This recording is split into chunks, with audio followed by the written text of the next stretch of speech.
En Metropolitan 88.5 FM caben distintas visiones del mundo. Confrontamos ideas y nos encanta el debate. Son nuestros estelares, los protagonistas de los siguientes minutos en Buena Costumbre. Vamos a invitar enseguida a Tania Concha, ex consejera regional del Partido Comunista, y a Francesca Parodi, publicista y militante de Evópoli. ¿Cómo están? Bien, buenos días. Hola, muy buenos días. Muy buenos días. ¿Cómo están llevando este último día de enero? La finalización del mes. Particularmente acá en Santiago con mucho calor, la verdad. Sí, me imagino. Sí. Ayudándote a sentir, Francesca. Sí, acá no le hacemos nada mal, pero claro, Santiago otra cosa. El cemento es otra cosa. Oye, vamos a hablar del gabinete regional de gobierno. Sí. Y algunos problemitas. Sí, ahí están solucionando algunos temas, parece, de conexión, pero Ya. un poco lo que queríamos plantearles a ustedes tiene que ver con lo que es el gabinete regional. Hoy día, bueno, el día de ayer y claramente algo que está ocurriendo desde hace tiempo, se cuestiona el jefe de gabinete de lo que es el tema de de este imputado. Claro, tuve un pequeño lapsus, lo siento. Pasa. Se me ocurre a esta hora de la mañana.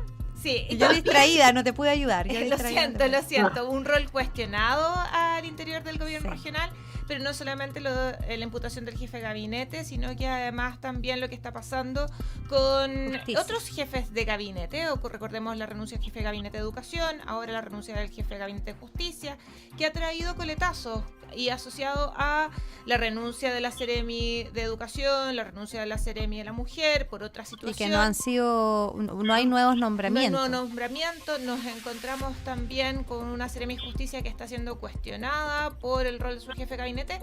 Se demoró mucho también, tal vez no tanto, en nombrar nuevos Seremi de Medio Ambiente. Nos encontramos, pareciera ser, dicho de otra forma, que ha costado una consolidación de un gabinete regional. Y ahí queríamos partir preguntándoles a ustedes, que son de la zona, a pesar de que la Francesca está prestada en Santiago, que son de la zona, ¿cómo ven esta articulación por parte del gobierno que le ha costado consolidar un gabinete que funcione adecuadamente y que pareciera ser que estamos en constante marcha blanca a pesar de que ya se lleva la mitad del gobierno? Quería partir contigo, Francesca. A ver, que hubo acá que ha sido bastante polémico el tema de la instalación de este gobierno, que parece que todavía no se acaba de instalar y ya lleva la mitad de su periodo. Y yo creo que eso ha sido de todas maneras una piedra en el zapato desde el punto de vista de la imagen, más allá de la gestión, con respecto a las polémicas que ha tenido, tanto de... recordemos que hay seremis que han salido por hablar de sicarios colombianos o formas de arreglar las cosas que a lo menos no son prácticas habituales que a las que estamos acostumbrados a escuchar. Entonces, creo que había un poco de profesionalismo importante. Creo que las polémicas que ha tenido este gobierno desde el punto de vista más allá de los jefes de gabinete, hablo de los propios seremi incluso, con respecto a su forma de actuar, con denuncias, recordemos que el primer seremi de educación salió aquí por relativizar, por relativizar lo que era un acoso sexual en este mismo programa. Entonces, creo que ha sido un gobierno bastante amateur desde el punto de vista de la instalación del gobierno con respecto a las personas que han seleccionado, y eso no solamente le ha costado voladuras de cabeza y ruidos innecesarios dentro de lo que es el gabinete regional, sino que también habla de una falta de prolijidad importante con respecto a las personas que ponen, no solamente para encabezar la cartera, sino que también para resguardar el correcto uso de la cartera. Entonces, la verdad es que no me sorprende, creo que ha sido un poco el modus operandi. Creo que educación, si no mal recuerdo, ya llevan 3 seremi, todos con polémica. Entonces habla un poquito de una desprolijidad en el momento de seleccionar a las personas que van a poner en las diferentes carteras ministeriales. Y Tania, frente al mismo tema, ¿cómo se ve como señala Francesca, una desprolijidad o esta falta finalmente de fiato entre el gobierno central y también el gobierno regional, que es algo que está llamando la atención específicamente en nuestra región? Mira, recién nosotros estuvimos con la delegada el fin de semana, el día domingo, debido a la fiesta de los abrazos regionales, etcétera. pero con la franqueza y la fraternidad también que uno tiene que asumir las cosas. Yo creo que hay que ponerle más Wendy, diría yo, en relación de la instalación. Educación no puede ser que estemos ahí con subrogancia. Es un tema demasiado importante. Felizmente, en ámbitos de medio ambiente ya tenemos el nuevo Ceremi, lo vamos a conocer a propósito del Consejo de Recuperación Ambiental Social de Coronel el día jueves, etcétera. Pero yo creo que también ahí cada partido político tiene que tener, de todas maneras, una responsabilidad, ¿no? En ámbito, y lo habíamos dicho aquí anteriormente, ¿no? ¿Cuáles son, no, los militantes adecuados, independientemente algunos con carreras funcionarias, etcétera, pero que también tengan un manejo político, ¿ya? Yo creo que eso es súper importante. Todos los días vemos los en contras de la política, todos los días vemos, ¿no?, los políticos, etcétera, claro, porque los malos ejemplos que están abundando, y sobre todo en los casos de corrupción, etcétera, nos cargan ese manto. Pero yo creo que es responsabilidad, sobre todo rápidamente, de los partidos políticos de hacer una selección, evidentemente, y que los secretarios ministeriales tengan también expertise política, porque uno tiene que vincularse con mucha gente en la vida cuando está en un cargo de esa responsabilidad, y no solamente con la ciudadanía, no solamente con organizaciones de base, etcétera, sino también en el ámbito político. Uno tiene que tener una vinculación en general, y ahí las expertices políticas para mí son fundamentales. Perfecto. Oye, queremos cambiar de tema, Tania. Nos quedamos contigo. Quisiera saber si esto podría generar una nueva disputa o diferencia de opinión, para no llamarle disputa, y depende de la percepción que tenga cada uno, entre el socialismo democrático y el Partido Comunista, porque hay diputados de este partido que proponen crear una policía militarizada para poder enfrentar esta crisis de seguridad. En particular son los parlamentarios Jaime Naranjo y Danisa Astudillo, que levantaron esta iniciativa que busca formar este personal de preparación militar para que colabore con las fuerzas policiales en garantía de la seguridad interna del país. Esto existe en otros países, existe una policía de trato con civiles, ¿cierto?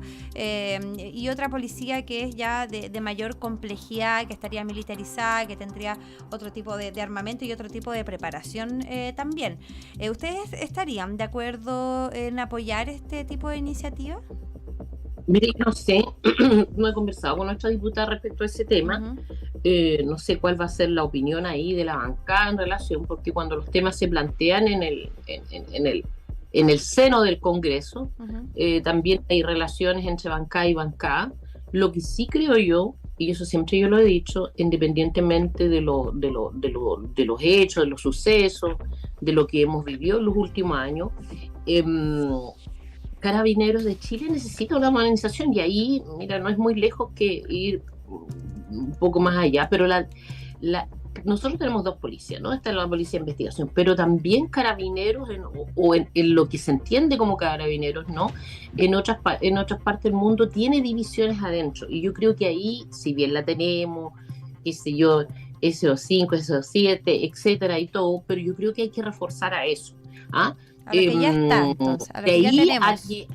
Aquí, no sé, porque yo también valoro bastante al diputado Naranjo, y tiene que ser bastante bien pensado lo que planteó, digamos, con argumentos sólidos. No conozco la propuesta en este momento, la voy a buscar, la voy a estudiar también, porque no creo que en ningún momento sea una propuesta que viene de ahí en el ámbito de la militarización.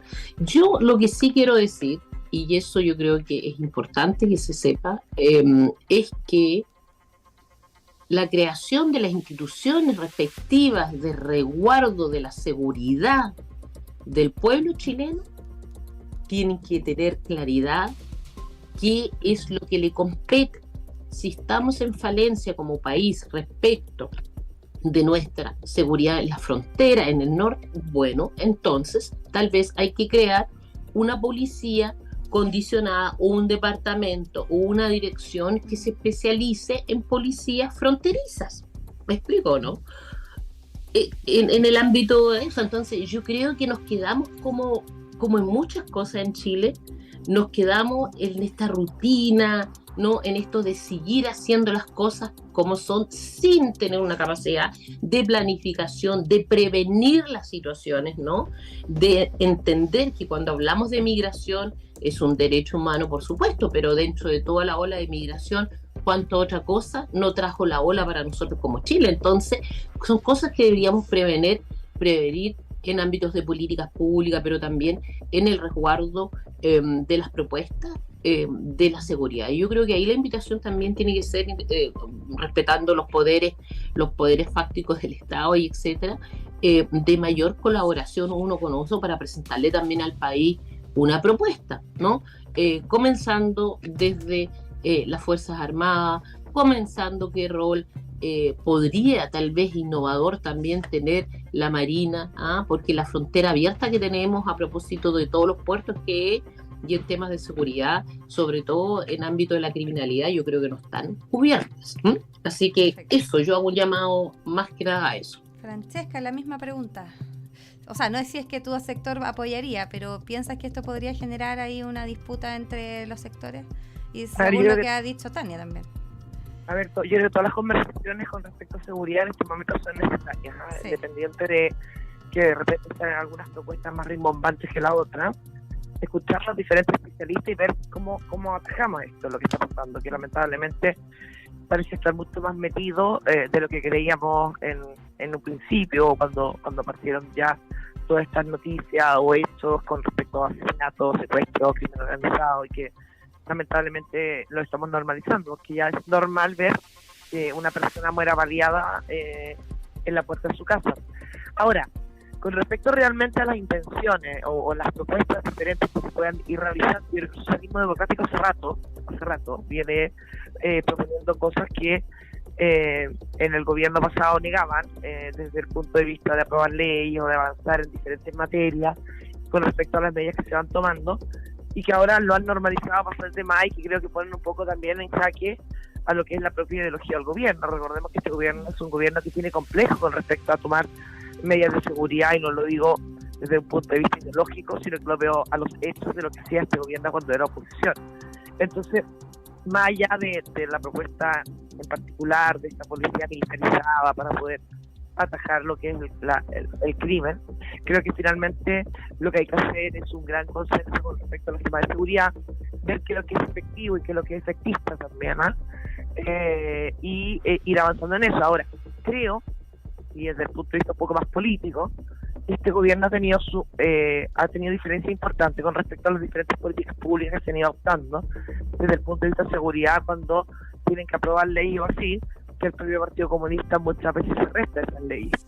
Entonces, más allá de lo que pueda hacer un diputado, en este caso el Partido Socialista, que celebro desde el punto de vista de conversemos de esto y pongámoslo en discusión, de no relativizar lo que es la violencia, de buscar cuáles son las medidas de verdad importantes, y ahí no solamente desde el punto de vista que esto ocurra a mí, desde el punto de vista legislativo, sino que también hablar con los diferentes actores que están en la calle, y en ese sentido que los alcaldes tienen harto que decir, de cuáles son las medidas que se necesitan para poder ir avanzando. Entonces, allá lo que diga alguien en particular, creo que lo importante es ver cuáles son las intenciones del gobierno, cuántos votos tiene el propio gobierno para poder avanzar las diferentes políticas que se están proponiendo desde el punto de vista legislativo y también desde el punto de vista ejecutivo.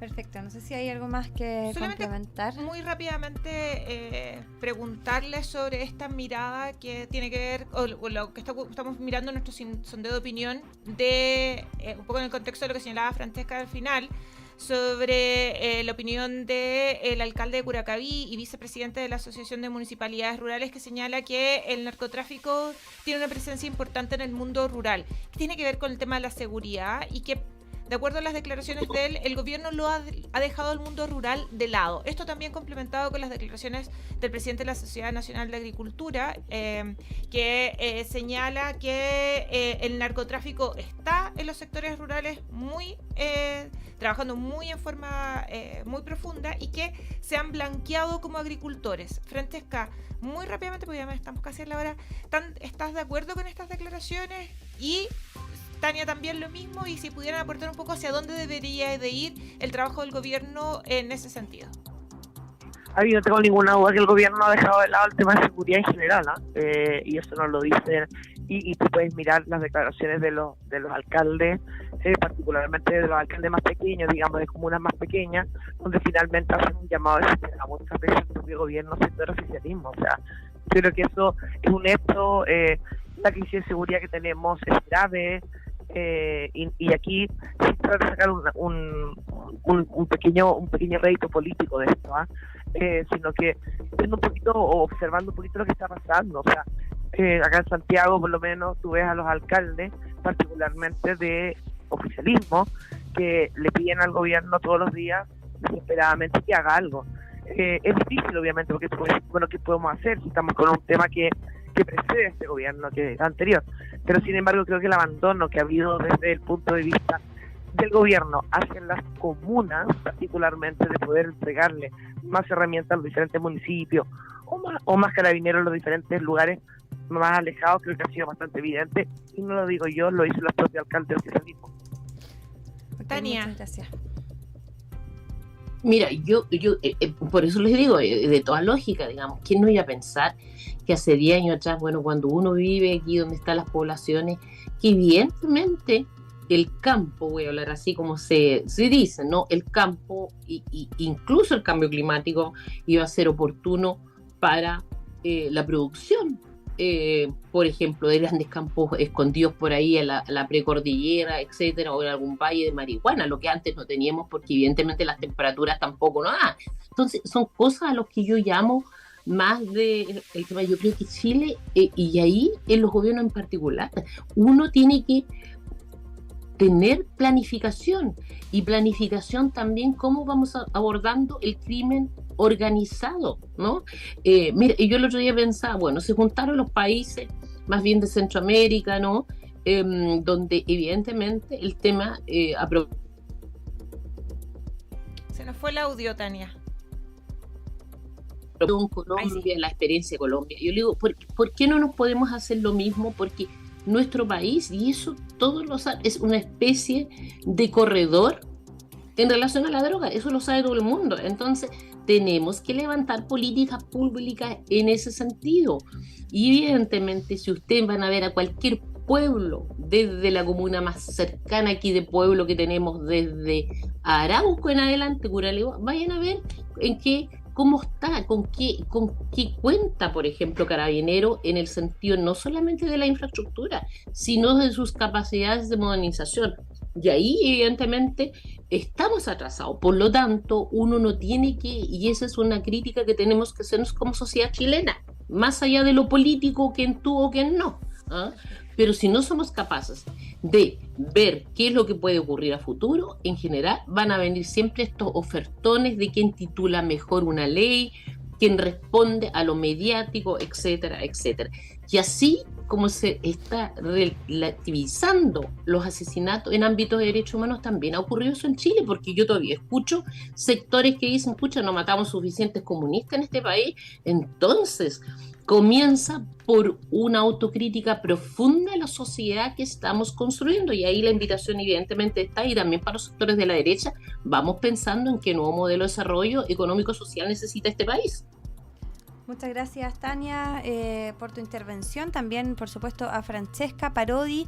Nos vemos. Nosotros no nos vemos, así que me despido. Sí, se van a ver con Álvaro el próximo miércoles. Así que eso, un abrazo chicas. Grande. Nos vemos. Un abrazo, Francesca, ayudando a sentir con el calor. Eso. Muchas gracias, un abrazo. Buena costumbre es actualidad y opinión, con el respaldo informativo de sabes.cl por Metropolitan 88.5 FM.